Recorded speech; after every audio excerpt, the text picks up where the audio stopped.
When I turned 18, I thought life would finally open its doors to me. Everyone says 18 is the age of choices, dreams, and freedom. But for me, 18 was the age I learned how powerless I really was. After my father died, my stepmother made it painfully clear that I wasn't family. I was just someone living in her house.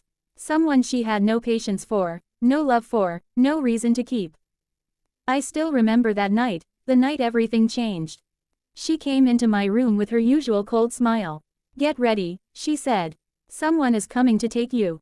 My heart twisted. Something inside me whispered that what was coming would break me. An hour later, a heavy knock echoed through the house. And then he walked in. Tall, silent, his presence alone filled the room. People in town whispered about him. Some feared him, some respected him, but no one understood him. My stepmother nodded at him, and left. Just like that, she closed the door behind her and left me alone with a man who felt like a storm standing on two legs. He looked at me, really looked, then he spoke, his voice rough, deep, and commanding. "Come here." Fear crawled up my spine. My hands shook, my thoughts scattered. I braced myself for the worst. But after a long, tense moment, he stepped back. With a frustrated sigh he said, "Forget it. I'm not doing this," and walked out, straight to the guest room across the hall. That night, I waited for his footsteps. Waited for the door to open again. But it never did. Days passed in a blur of fear and confusion. He didn't touch me. He didn't yell. He didn't even ask anything of me. He kept his distance like he was afraid of breaking something fragile. One morning, I found breakfast waiting on the table. He sat there drinking coffee and said without looking up, "Eat." My voice trembled. "I'm not hungry." "You haven't eaten in days," he replied. "Sit." There was firmness in his voice, but no threat. I sat. I ate. And that became our strange routine. He made sure I ate. He bought me new clothes, simple, warm, comfortable. He didn't ask questions, but he noticed everything. One evening, I gained enough courage to ask him the question burning inside me. That night, "Why didn't you do anything?" He didn't look at me right away. When he finally spoke, his voice was quiet in a way I had never heard before.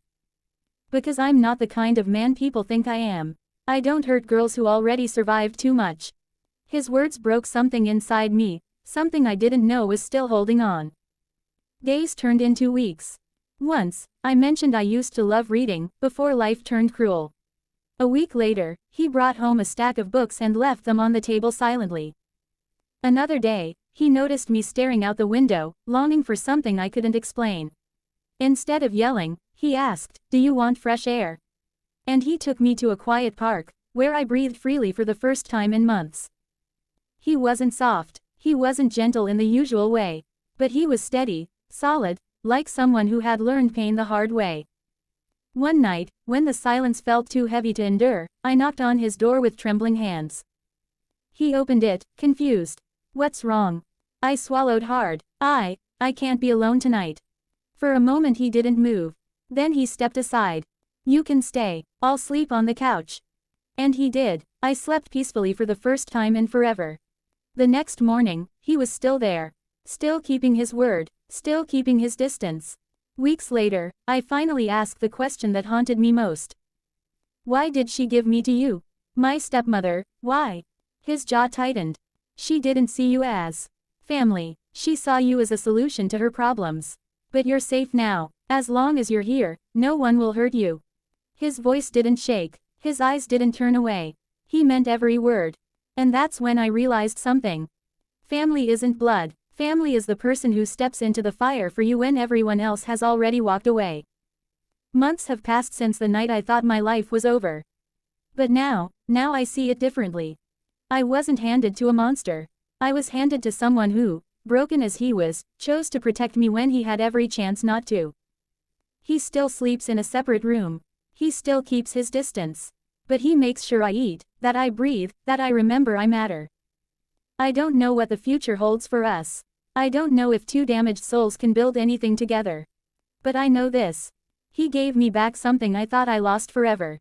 My dignity, my worth, my right to feel safe again. Sometimes the people we fear the most become the ones who guard our hearts the closest. And sometimes, the family we find, is far kinder than the family we were born into.